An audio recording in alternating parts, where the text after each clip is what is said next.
The Supreme Court of the land has finally passed a long-awaited judgment that has seemingly costed thousands of Zambians loss of parliamentary representation for over a year.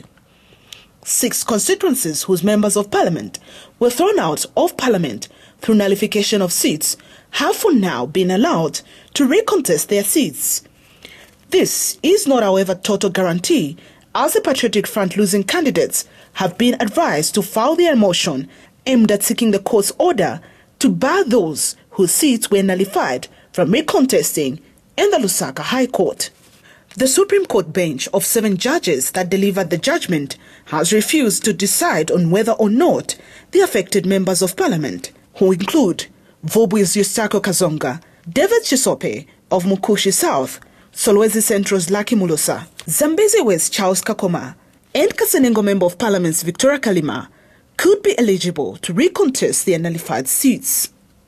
The court has held that the Supreme Court Act does not allow them to engage in running litigation and that the court's role was to just deal with the appeal against the nullification of seats and not on barring those whose seats were nullified from recontesting.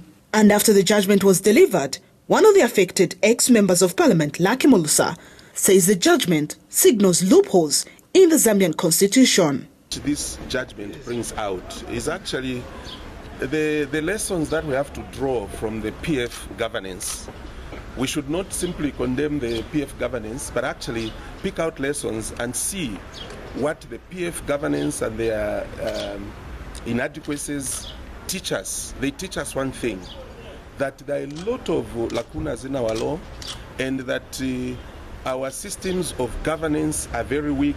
Similar cases involving Petauke Central, Mulobezi, and Malambo constituency are yet to be determined by the courts of law.